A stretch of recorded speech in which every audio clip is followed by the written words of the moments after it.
আসসালামু আলাইকুম রহমতুল্লাহি বারাকাতু। কেমন আছেন সবাই?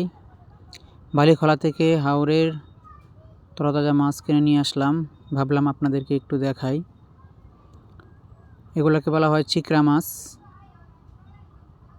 আর এগুলোকে বলা হয় গুলশা মাছ। আমাদের আঞ্চলিক ভাষায় গুলশা মাছ বলে। আমি আগে মনে করতাম এগুলোকে ট্যাংরা মাছ বলে, কিন্তু এখন জানলাম দেখতে একই রকম, কিন্তু ছোটো সাইজগুলোকে ট্যাংরা মাছ বলে, আর যেগুলোর সাইজ একটু বড় হয় সেগুলোকে গুলশা মাছ বলে।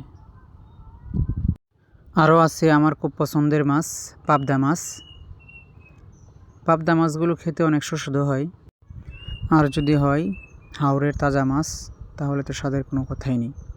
এটার ভিতরে গুলশা মাছ, এগুলো আলাদা কিনছিলাম। সব মাছ একসাথে হয়ে গেছে, তাই গুলশা মাছগুলোকে আলাদা একটি বলে রাখলাম। গুলশা মাছ আরও আছে। পাবদা মাছ কিনছি 5 কেজি, গুলশা মাছ ছিল 4 কেজি। পাবদা মাছের নিচে আরও গুলশা মাছ আছে, সেগুলোকে বের করার জন্য পাবদা মাছগুলোকে অন্য আরেক জায়গায় রাখতে হবে।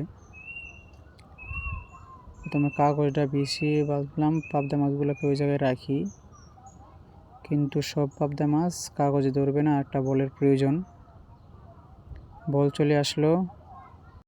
এখন পাবদা মাছগুলোকে রাখবো এক বলে, এবং গুলশা মাছগুলোকে আরেক বলে রাখবো। নিচে আবার চিকরা মাছ আছে। যাই হোক, এই ছিল আমাদের কিশোরগঞ্জের হাওরের তরতাজা মাছ। সবাই ভালো থাকবেন। আসসালামু আলাইকুম ওয়া রাহমাতুল্লাহি ওয়া বারাকাতুহু।